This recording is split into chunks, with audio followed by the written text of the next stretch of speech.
اللہ نے کہا یہ کام کرنا ہے تو کرنا ہے، اذان سن کر مسجد کو آنا ہے۔ ایک مرد کے لیے ضروری ہے کہ وہ اپنی 5 نمازیں مسجد میں پڑھے، واجب ہے جماعت کے ساتھ امام کے پیچھے پڑھنا۔ لیکن اگر کوئی آدمی نہیں پڑھتا ہے، جان بوجھ کے نمازوں سے غفلت برتتا ہے، تو پھر ایسا آدمی اللہ کی عبادت نہیں کرتا ہے، ایسا آدمی اللہ کے معاملے میں گھمنڈ میں مبتلا ہے، ایسا آدمی اللہ کے سامنے عاجز نہیں ہے، ایسا آدمی اللہ تبارک و تعالیٰ کا حکم ماننے والا نہیں ہے۔ ایسا آدمی نیکیاں کرنا جتنا ضروری ہے، ہمیں معلوم ہونا چاہیے گناہوں سے بچنا اس سے زیادہ ضروری ہے۔ جیسے مثال کے طور پر کپڑے دھو رہے ہیں، پہن رہے ہیں کپڑے، خوشبو لگا رہے ہیں، کپڑے دھو کر پہننا جتنا ضروری ہے، کپڑے کو آگ سے، انگاروں سے، مٹی سے، کیچڑ سے بچانا بھی اس سے زیادہ ضروری ہے۔ تو عبادت کرنے کے ساتھ ساتھ گناہوں سے بچنا یہ بھی سب سے عظیم عبادت ہے۔ حرام کھانے پینے سے انسان کی عبادت بھی قبول نہیں ہوتی، حرام کام کرنے سے انسان کی عبادت قبول نہیں ہوتی۔ جیسا کہ حدیث میں آتا ہے، آدمی شراب پیتا ہے تو اس کی 40 دن کی نیکیاں قبول نہیں ہوتی۔ تو آدمی کو غور کرنا چاہیے کہ میں جو گناہ کر رہا ہوں، اس کی وجہ سے ایک تو گناہ کا بھی اثر ہے، میں سزا کاٹ رہا ہوں، اور میرے گناہوں کی وجہ سے میری عبادت بھی قبول نہیں ہو رہی ہے۔ وَمِن سَيِّئَاتِ أَعْمَالِنَا من يهده الله فلا مضل له ومن يضلله فلا هادي له وأشهد أن لا إله إلا الله وحده لا شريك له وأشهد أن محمدًا عبده ورسوله أما بعد فأعوذ بالله من الشيطان الرجيم بسم الله الرحمن الرحيم يا أيها الذين آمنوا اتقوا الله حق تقاته ولا تموتن إلا وأنتم مسلمون يا أيها الناس اتقوا ربكم الذي خلقكم من نفس واحدة وخلق منها زوجها وبث منهما رجالا كثيرا ونساء واتقوا الله الذي تساءلون به والأرحام إن الله كان عليكم رقيبا يا أيها الذين آمنوا اتقوا الله وقولوا قولا سديدا يصلح لكم أعمالكم ويغفر لكم ذنوبكم ومن يطع الله ورسوله فقد فاز فوزا عظيما قال النبي صلى الله عليه وسلم إن خير الحديث كتاب الله وخير الهدى هدى محمد صلى الله عليه وسلم وشر الأمور محدثاتها وكل محدثة بدعة وكل بدعة ضلالة وكل ضلالة في النار قال الله عز وجل وقال ربكم ادعوني أستجب لكم إن الذين يستكبرون عن عبادتي سيدخلون جهنم داخرين۔ معزز حاضرین جمعہ، ہر قسم کی تعریف و توصیف، کبریائی، بڑائی، حمد و ثنا، ہماری تمام عبادتیں، ہماری زندگی، ہماری موت، تمام اسی اللہ وحدہ لا شریک کے لیے لائق، اسی کے لیے زیبا، اسی کے لیے وقف، اسی کے لیے قربان ہے جو ساری کائنات کا اکیلا پروردگار ہے، اکیلا مستحق عبادت ہے۔ لاکھوں درود و سلام، رحمتیں، برکتیں اور سلامتیں نازل ہوں سارے ہی انبیاء کرام پر، بالخصوص محمد صلی اللہ علیہ وسلم پر، جن کو اللہ تعالیٰ نے سارے جہانوں کے لیے رحمت والا نبی بنا کر دنیا میں بھیجا تھا۔ حاضرین کرام، آج کے جمعہ کے خطبے میں مختصر طور پر عبادت کرنے کی اہمیت، عبادت کا مطلب، عبادت کرنے کی اہمیت، اور پھر عبادت نہ کرنے سے کیا نقصان میں اور آپ اٹھا سکتے ہیں، اس کو میں مختصر طور پر آپ حضرات کے سامنے بیان کرنے کی کوشش کروں گا۔ اللہ تبارک و تعالیٰ نے عالم ارواح میں تمام بنی نوع انسانیت کی روحوں کو جمع کیا۔ آدم علیہ السلام سے لے کر قیامت کے دن تک جتنے بھی انسان پیدا ہوں گے، پیدا کیے جائیں گے، ان تمام کی روحوں کو، مردوں کو، عورتوں کو، سب کو اللہ تبارک و تعالیٰ نے جمع کیا، اور جمع کرنے کے بعد اللہ تبارک و تعالیٰ نے تمام سے پوچھا الستُ بربکم الستُ بربکم، کیا میں تمہارا رب نہیں ہوں؟ کیا میں تمہارا پروردگار نہیں ہوں؟ کیا میں تمہارا مستحق عبادت نہیں ہوں؟ اللہ تعالیٰ نے ساری روحوں سے پوچھا، اس میں سب تھے، ہم بھی تھے، مسلمان بھی تھے، نان مسلمس بھی تھے، سارے کے سارے لوگ تھے۔ سارے لوگوں نے ایک آواز ہو کر اللہ تبارک و تعالیٰ سے کہا قالوا بلا شہدنا، اے پروردگار تو ہمارا رب ہے، ہم تیری عبادت کرتے ہیں اور اس پر ہم کیا ہیں؟ گواہ ہیں۔ پھر انسانوں کو اللہ تبارک و تعالیٰ نے اسی مقصد کے لیے دنیا میں بھیجا، اسی مقصد کے لیے دنیا میں اللہ تبارک و تعالیٰ نے انسانوں کو پیدا کیا کہ جو اللہ سے ہم نے وعدہ کیا تھا کہ تو ہمارا رب ہے، ہم تیری عبادت کریں گے، اس وعدے کی تکمیل کے لیے، اس وعدے کی عملی شکل کے لیے اللہ تبارک و تعالیٰ نے دنیا میں بھیجا، اس وعدے کو پورا کرنے کے لیے بھیجا۔ کہا وما خلقت الجن والانس الا لیعبدون، انسانوں کو، جنوں کو اللہ تعالیٰ نے اس لیے پیدا کیا تاکہ وہ اللہ تعالیٰ کی ایک اکیلے اللہ کی عبادت کریں۔ کبھی کبھی انسان اللہ کی عبادت کا سبق بھولتا گیا، اللہ تعالیٰ نے اس سبق کو یاد دلانے کے لیے دنیا میں نبیوں کو بھیجا۔ سارے انبیاء کا مقصد یہی تھا ان اعبدوا اللہ واجتنبوا الطاغوت، کہ لوگ اللہ تعالیٰ کی عبادت کریں اور اللہ کی عبادت میں کسی کو شریک نہ کریں۔ وَاعْبُدُوا اللَّهَ وَلَا تُشْرِكُوا بِهِ شَيْئًا، انبیاء کا یہی پیغام تھا کہ تم اللہ تعالیٰ کی عبادت کرو اور اللہ تعالیٰ کے ساتھ شرک مت کرو۔ سارے انبیاء کی یہی دعوت تھی۔ اللہ تعالیٰ نے آسمان سے کتابیں بھی نازل فرمائیں اور اس کا بھی مقصد یہی تھا، کتابوں کے نازل کیے جانے کا بھی مقصد یہی تھا کہ لوگ اللہ تعالیٰ کی نازل کردہ کتابوں کو پڑھیں اور ایک اکیلے اللہ کی عبادت کریں۔ لیکن لوگوں نے سرکشی کی، اللہ تعالیٰ کی بات کو نہیں مانا، اللہ تبارک و تعالیٰ کی ذات کو نہیں مانا، اپنی زندگی میں اللہ کی عبادت سے انکار کر دیا، اللہ تعالیٰ کی عبادت کرنے سے انکار کر دیا، اور اللہ تعالیٰ نے جن قوموں نے انکار کیا ان قوموں کو اللہ نے برباد کر دیا۔ جن قوموں نے اللہ تعالیٰ کی عبادت کرنے سے انکار کر دیا کہ ہم اللہ کی بات نہیں مانیں گے، ہم اللہ کی عبادت نہیں کریں گے، ایک اللہ تعالیٰ کی عبادت یہ ہم سے نہیں ہو سکے گا، ہم شرک بھی کریں گے، اور اپنے شرک کو بہت سارے لوگوں نے نام بھی دے لیے، وہ نام، یہ نام، ایسا نام، ویسا نام، لوگوں نے اپنے شرک کو مختلف نام بھی دے دیے اور اللہ تعالیٰ کی عبادت سے غفلت برتنے لگے۔ اللہ تعالیٰ نے قوموں کو، ایسے قوموں کو برباد کر دیا۔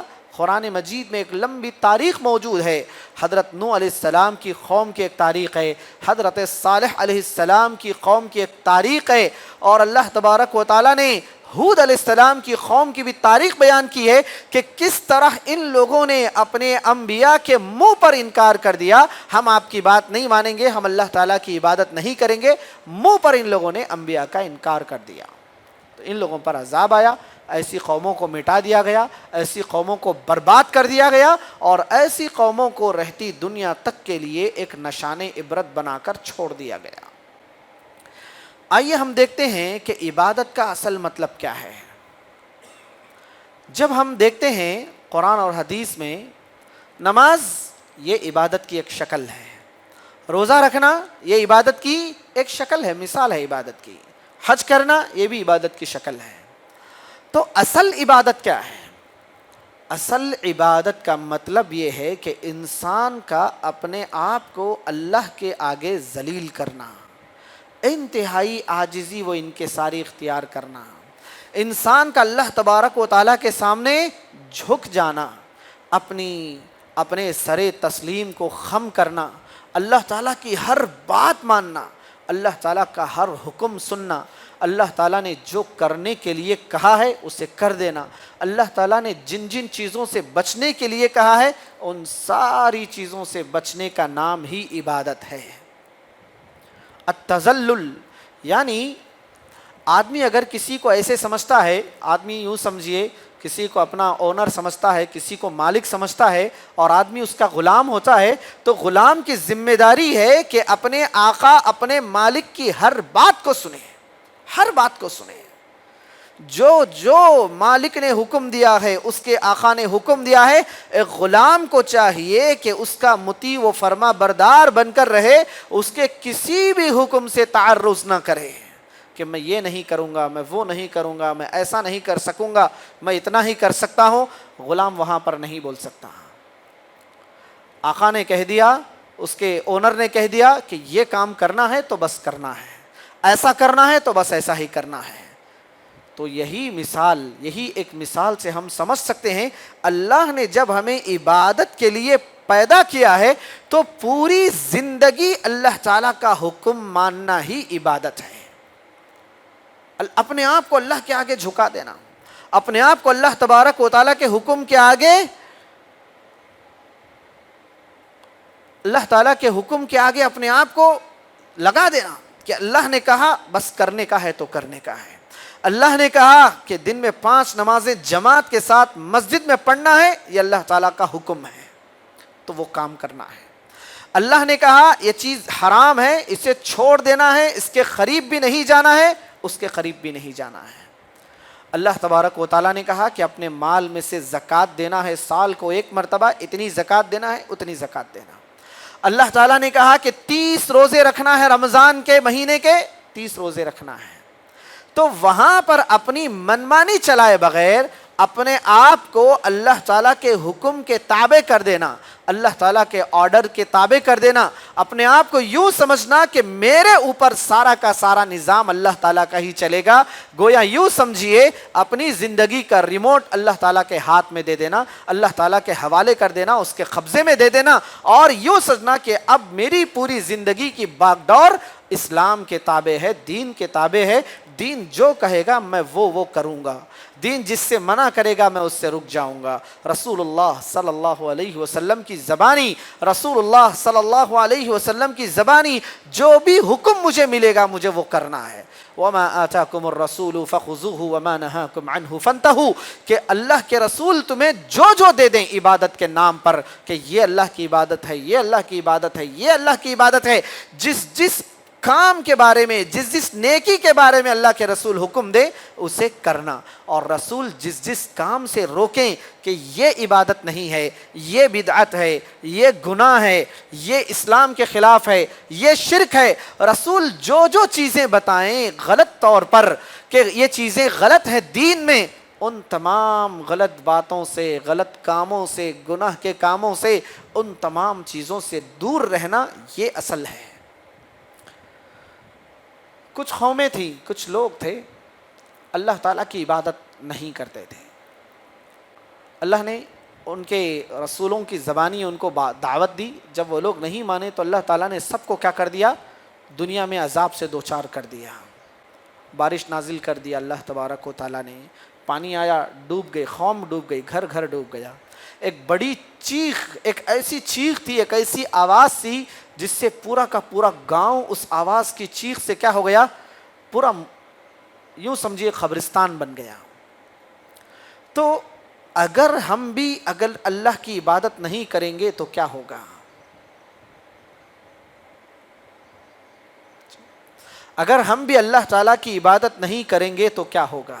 اللہ تعالیٰ نے کہا وَقَالَ رَبُّكُمُ ادْعُونِي أَسْتَجِبْ لَكُمْ، لوگوں تمہارے رب نے تمہیں یہ حکم دیا ہے کہ تم پکارو میں تمہاری پکار کو سنوں گا، تم پکارو میں تمہاری پکار کو سنوں گا، اور جو لوگ مجھے میری عبادت نہیں کرتے ہیں، مجھے نہیں پکارتے ہیں، ایسے لوگ جہنم میں جائیں گے۔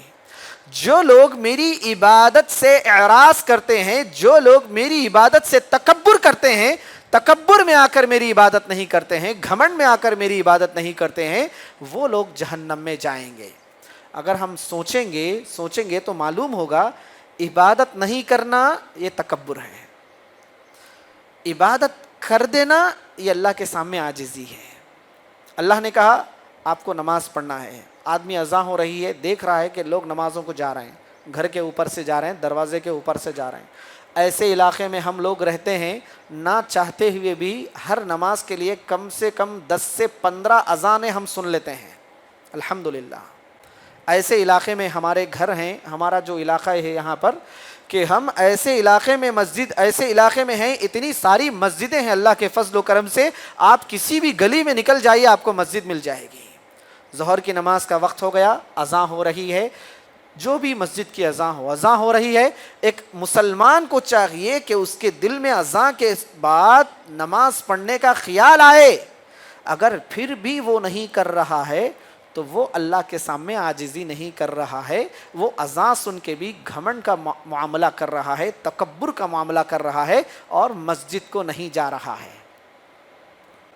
کتنی ساری دن میں ہم کتنے 100 مرتبہ تو اذان سن لیتے ہیں، کاروبار کے پاس گئے، دکان میں گئے، بازار میں گئے، گھر کے پاس ہیں، اللہ نے کہا یہ کام کرنا ہے تو کرنا ہے، اذان سن کر مسجد کو آنا ہے۔ ایک مرد کے لیے ضروری ہے کہ وہ اپنی 5 نمازیں مسجد میں پڑھے، واجب ہے جماعت کے ساتھ امام کے پیچھے پڑھنا۔ لیکن اگر کوئی آدمی نہیں پڑھتا ہے، جان بوجھ کے نمازوں سے غفلت برتتا ہے، تو پھر ایسا آدمی اللہ کی عبادت نہیں کرتا ہے، ایسا آدمی اللہ کے معاملے میں گھمنڈ میں مبتلا ہے، ایسا آدمی اللہ کے سامنے عاجز نہیں ہے، ایسا آدمی اللہ تبارک و تعالیٰ کا حکم ماننے والا نہیں ہے۔ ایسا آدمی رمضان میں دیکھتے ہیں چھوٹے چھوٹے بچے روزہ رکھتے ہیں، بڑی بڑی عمر کے لوگ روزہ رکھتے ہیں، بوڑھے لوگ روزہ رکھتے ہیں، عورتیں گھر میں اتنی ساری مصروفیت کے باوجود روزہ رکھتی ہیں، لیکن ہمارے نوجوان ہٹتے کھاتے پیتے نوجوان، ہٹے کٹے نوجوان کیا کرتے ہیں؟ روزہ چھوڑ دیتے ہیں۔ یہ اللہ کے ساتھ گھمنڈ کا معاملہ ہے، یہ اللہ کے ساتھ غرور کا معاملہ ہے، یہ اللہ تبارک و تعالیٰ کے ساتھ یوں سمجھیے کہ اللہ تبارک و تعالیٰ کی بات کو ٹھکرانے کا معاملہ ہے۔ ایک مومن ایسا نہیں ہوتا ہے، ایک مومن ایسا نہیں ہوتا۔ مومن جب دیکھتا ہے کہ یہ عبادت ہے، اللہ نے کرنے کے لیے کہا ہے، اللہ نے حکم دیا ہے، مومن فوراً اس پر عمل کرتا ہے۔ آخری بات، عبادت کرنے کے معاملے میں جہاں عبادت جیسے نماز پڑھنا عبادت ہے، ویسے ہی گناہوں پر کنٹرول ہونے کے باوجود بھی گناہ کا کام نہ کرنا، یہ بھی عبادت ہے۔ جیسے مثال کے طور پر ایک آدمی کو کیا ہے؟ گالیاں معلوم ہے ساری، سامنے والا غصہ ہو رہا ہے، گالیاں دے رہا ہے، اس کو بھی معلوم ہے یہ بھی پلٹا کے کیا کر سکتا ہے؟ گالی دے سکتا ہے، لیکن یہ برا کام نہیں کر رہا ہے، سامنے والے کے برابر گالی نہیں دے رہا ہے، اپنے آپ کو قابو میں رکھ رہا ہے، یہ بھی نیکی ہے۔ گناہ کا کام چھوڑ دینا بھی نیکی ہے، گناہ کا کام چھوڑ دینا بھی نیکی ہے۔ ہمیں اس چیز کو سمجھنا ہوگا۔ ہم صرف سمجھتے ہیں کہ ہم نماز پڑھ لیں گے اور اس کے بعد مسجد کے باہر جا کر گناہ کریں گے تو پھر ہماری یہ جو عبادت ہے یہ کام نہیں آئے گی، ہمارے جو گناہ ہیں نیکیوں کو کھا جائیں گے۔ نیکیاں کرنا جتنا ضروری ہے، ہمیں معلوم ہونا چاہیے گناہوں سے بچنا اس سے زیادہ ضروری ہے۔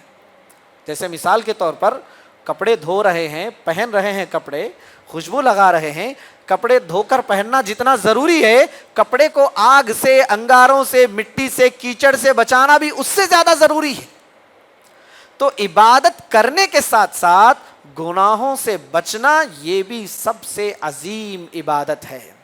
یہی وجہ ہے کہ ہم دیکھتے ہیں کہ اللہ تعالیٰ نے بہت ساری آیتوں میں، رسول اللہ صلی اللہ علیہ وسلم نے بہت ساری احادیث میں ان لوگوں کو بھی خوشخبری سنائی ہے جو اپنے آپ کو حرام کاموں سے بچاتے ہیں۔ عینان، دو آنکھیں ایسی ہیں جن کو اللہ تبارک و تعالیٰ کبھی جہنم میں نہیں ڈالے گا۔ اس میں سے ایک آنکھ وہ ہے جو حرام کاموں کو دیکھنے سے بچتی ہے۔ یعنی حرام کام کو دیکھنا، حرام چیزوں کو دیکھنا گناہ ہے، وہ دیکھنے سے بچنا نیکی ہے۔ آدمی حرام چیزوں کو نہ دیکھے، تصویروں کو نہ دیکھے، فلموں کو نہ دیکھے، سیریلز کو نہ دیکھے، اپنی آنکھوں کو ان چیزوں سے بچائے رکھے، یہ نیکی ہے۔ گناہوں سے اپنے آپ کو بچانا، گناہوں سے اپنے آپ کو روکے رکھنا، اپنی زندگی کو چن چن کر گناہوں سے دور کرنا کہ میرے اندر یہ گناہ ہے، میرے اندر یہ گناہ ہے، میں یہ گناہ کر رہا ہوں۔ جیسے نماز چھوڑنا بہت بڑا گناہ ہے، ہم اسے کبھی سیریس لیتے ہی نہیں۔ اگر دن میں 2 نمازیں بھی پڑھ لیتے ہیں، ہم اپنے آپ کو بہت بڑا نمازی تصور کرتے ہیں، جبکہ ہم ایک نماز بھی اگر چھوڑیں گے ہمیں اس کا گناہ ملے گا، اللہ تعالیٰ اس کی سزا دے گا ہمیں۔ یہ احساس ہونا چاہیے، عبادت کرنے کے ساتھ ساتھ گناہوں سے بچنا۔ اسی طرح عبادت کرنے کا فائدہ جو ہے انسان کو دنیا میں بھی ملے گا، آخرت میں بھی ملے گا، اور اسی طرح عبادت نہ کرنے کا نقصان دنیا میں بھی ہوگا اور آخرت میں بھی ہوگا۔ اللہ تعالیٰ نے کچھ لوگوں کے بارے میں بتایا، وَمِنَ النَّاسِ مَن يَعْبُدُ اللَّهَ عَلَى حَرْفٍ فَإِنْ أَصَابَهُ خَيْرٌ اطْمَأَنَّ بِهِ وَإِنْ أَصَابَتْهُ فِتْنَةٌ انقلب عَلَى وَجْهِهِ خَسِرَ الدُّنْيَا وَالْآخِرَةَ، کہ کچھ لوگ ایسے ہیں اللہ تعالیٰ کے جو عبادت کنارے کنارے سے کرتے ہیں، یعنی عبادت کر کے سمجھتے ہیں کہ مجھے اس عبادت کا اب بدلہ چاہیے، ان کو کچھ ضرورت رہی تو ہی نماز پڑھیں گے، ان کے گھر میں کچھ مصیبت رہی تو ہی نماز پڑھیں گے، یوں نہیں سمجھیں گے کہ نماز پڑھنا میرے لیے واجب ہے، کوئی کام رہا، مشکل کام رہا تو ہی نماز پڑھیں گے، اور اگر وہ کام پورا نہیں ہوا عبادت سے دور ہٹ جائیں گے۔ میں نمازیں پڑھ رہا تھا، میرا وہ کام نہیں ہوا، میں نمازیں پڑھتا ہوں مجھے پھر بھی یہ مسئلہ ہو گیا، میں نمازیں پڑھتا ہوں بس پھر بھی اللہ مجھے نہیں دیا، بلکہ عبادتوں سے دور ہو جاتے ہیں۔ کہا کہ عبادت سے اپنے آپ کو دور کر دینا یہ دنیا کا بھی نقصان ہے، آخرت کا بھی نقصان ہے۔ دنیا کا تو نقصان ہے ہی ہے کہ آدمی یہ نہیں کرے گا، عبادت نہیں کرے گا تو نقصان میں مبتلا ہوگا، کیونکہ عبادت کے فضائل ہیں۔ آدمی عبادت کرے گا تو اسے سکون ملے گا زندگی میں، آدمی عبادت کرے گا تو اس کے رزق میں برکت ہوگی، آدمی عبادت کرے گا تو اللہ تعالیٰ کا محبوب بندہ بنے گا، اور اگر عبادت نہیں کرے گا تو پھر اس کے رزق سے برکت سمیٹ لی جائے گی، اللہ تبارک و تعالیٰ اس کی زندگی میں پریشانیوں کو لکھ دے گا، اس کی زندگی کو مشکل بنا دے گا، دنیا تو جائے گی ہی جائے گی اور آخرت بھی چلی جائے گی۔ عبادت کا معاملہ بڑا ضروری معاملہ ہے، ہمیں اپنی زندگی میں عبادتوں کو بہت سنجیدگی سے لینا چاہیے کہ دنیا کیا ہے، بس ختم ہو جانے والی دنیا ہے، ختم ہو جانے والی دنیا ہے، پتہ نہیں اگلے ہفتے تک کون زندہ رہے کون زندہ نہ رہے۔ ابھی سے ہمیں اپنی زندگی کے بارے میں سوچنا چاہیے، عبادت کرنا چاہیے، نمازوں کا معاملہ ہو، حرام کاموں سے بچنے کا معاملہ ہو، ہمیں ڈھونڈ ڈھونڈ کر نمازوں کو پڑھنا چاہیے، وقت نکال نکال کر ہمیں نمازوں کو پڑھنا چاہیے، اور اپنی زندگی میں حرام کام جتنے بھی ہم کرتے ہیں، چاہے وہ گالی دینا ہو، چاہے وہ جھوٹ بولنا ہو، چاہے وہ کسی پر مذاق الزام لگانا ہو، کسی کا مذاق اڑانا ہو، چاہے وہ حرام کھانا ہو، چاہے وہ بیڑی پینا ہو، گٹکا کھانا ہو، یہ تمام حرام کام ہیں۔ ہمیں ان تمام چیزوں کو چھوڑ دینا چاہیے، ان تمام چیزوں کو چھوڑ دینا چاہیے۔ حرام کھانے سے عبادت قبول بھی نہیں ہوتی، حرام کھانے پینے سے انسان کی عبادت بھی قبول نہیں ہوتی، حرام کام کرنے سے انسان کی عبادت قبول نہیں ہوتی۔ جیسا کہ حدیث میں آتا ہے، آدمی شراب پیتا ہے تو اس کی 40 دن کی نیکیاں قبول نہیں ہوتی۔ تو آدمی کو غور کرنا چاہیے کہ میں جو گناہ کر رہا ہوں اس کی وجہ سے ایک تو گناہ کا بھی اثر ہے، میں سزا کاٹ رہا ہوں، اور میرے گناہوں کی وجہ سے میری عبادت بھی قبول نہیں ہو رہی ہے۔ اور اسی طرح آخری بات بتا کر میں اپنی بات کو ختم کروں گا، نیکی کو لاتی ہے، ایک نیکی سے انسان کیا کرتا ہے، دوسری نیکی کے قابل بنتا ہے۔ اسی طرح ایک برائی انسان کو دوسری برائی کی طرف لے جاتی ہے۔ جھوٹ بول رہا ہے، بچ گیا، پھر دوبارہ جھوٹ بولے گا، پھر دوبارہ وہی کام کرے گا، غلط کام کرے گا، گناہ کا کام کرے گا، جھوٹ بولے گا، کوئی اس کو روکیں گے ان سے لڑ دے گا، ان کے سامنے برا بھلا بول دے گا، یعنی ایک گناہ سے دوسرا گناہ لازم آئے گا، فوراً ہو جائے گا۔ اسی طرح ایک عبادت کرنے سے وہ عبادت دوسری عبادت بھی کرائے گی، ایک عبادت سے دوسری۔ آدمی نماز پڑھے گا، نماز پڑھتے پڑھتے اس کے ذہن میں خیال آئے گا میں نمازی آدمی ہو کر مجھے یہ کام نہیں کرنا چاہیے، چھوڑ دے گا۔ نمازی آدمی ہو کر مجھے یہ نیکی کا اور کام کرنا چاہیے، صرف نمازیں پڑھا تو میرے لیے کافی نہیں۔ نیکی کے بعد آدمی نیکی کی طرف جائے گا، اور گناہوں کے بعد آدمی اور زیادہ گناہوں میں مبتلا ہو جائے گا۔ تو عبادت نہ کرنے کا ایک نقصان یہ ہوگا، اور پھر گناہ کرتے کرتے آدمی شرک میں چلا جائے گا، بدعت میں چلا جائے گا، صحیح طور پر عبادت نہ کرنے کی وجہ سے۔ تو لہٰذا ہمیں اپنی زندگی کے بارے میں سوچنا چاہیے، زیادہ سے زیادہ اسلام کے لیے، دین کے لیے، عبادت کرنے کے لیے وقت کو نکالنا چاہیے۔ بہت مشکل ہے، آدمی کو آج گھر کے کام کرنے کے لیے وقت نہیں مل رہا ہے، آدمی کو آج گھر کے کام کرنے کے لیے وقت نہیں مل رہا ہے، اور اسی طرح لوگ اتنے کام دھام میں اتنے مصروف ہو گئے ہیں کہ لوگوں کو خود پیٹ کو کھانا کھانے کے لیے ٹائم نہیں مل رہا ہے۔ یہ حقیقی بات ہے۔ یہ آدمی کو ایسے موقع پر عبادت کے لیے نکالنا چاہیے۔ ایک حدیث میں آتا ہے کہ اللہ تعالیٰ نے بیان فرمایا، صحیح الجامع کی حدیث ہے، کہ جو آدمی اپنے آپ کو اللہ کی عبادت کے لیے لگا دیتا ہے، اللہ تعالیٰ اس کے دل کو مالداری سے بھر دیتا ہے۔ اللہ تعالیٰ اس کے دل کو مالداری سے بھر دیتا ہے۔ جو آدمی اپنے آپ کو کہاں لگاتا ہے؟ اللہ کی عبادت میں لگاتا ہے۔ اس کے مقابلے میں اگر کوئی آدمی عبادت کو چھوڑ کر اپنے آپ کو کام میں لگا دیتا ہے، اللہ تعالیٰ بھی اسے کام میں مصروف کر دیتا ہے، اور اس کے دل میں اللہ تعالیٰ فقیری کا ڈر ڈال دیتا ہے۔ یعنی کتنا کمانے کے باوجود بھی دل سے آدمی اپنے آپ کو کیا سمجھتا ہے؟ میں فقیر ہی ہوں، میں کنگال ہی ہوں، آدمی پریشان ہی ہوتا ہے۔ اسی لیے ہم دیکھتے ہیں کچھ لوگ چھوٹی تنخواہ میں بھی سکون کی زندگی گزار لیتے ہیں، اور کچھ لوگ بڑی بڑی کمائی کمانے کے باوجود بھی پریشان کے پریشان رہتے ہیں۔ آدمی کو چاہیے اپنے آپ کو عبادت کے لیے فارغ کرے، اللہ کیا کرے گا؟ اس کے دل میں مالداری کو ڈال دے گا، اللہ تعالیٰ اسے غنی النفس عطا کرے گا۔ اور اگر کوئی آدمی اپنے آپ کو عبادت میں نہیں لگاتا ہے، اپنے آپ کو دنیا کی مصروفیات میں لگاتا ہے، اللہ اسے انہی مصروفیات کے حوالے کر دے گا، اور اللہ تعالیٰ اسے غریبی اور محتاجی اس کے دل میں ڈال دے گا۔ تو اللہ سے دعا ہے کہ اللہ تعالیٰ مجھے بھی آپ کو بھی کما حقہ اللہ کی عبادت کرنے کی توفیق عطا فرمائے۔ جو جو چیزیں عبادت سے روکنے والی ہیں ان سے میری اور آپ دونوں کی حفاظت فرمائے۔ اللہ تعالیٰ جو عبادتیں ہماری چھوٹی موٹی عبادتیں ہیں، اللہ تعالیٰ ہماری ان چھوٹی موٹی عبادتوں کو قبول فرمائے۔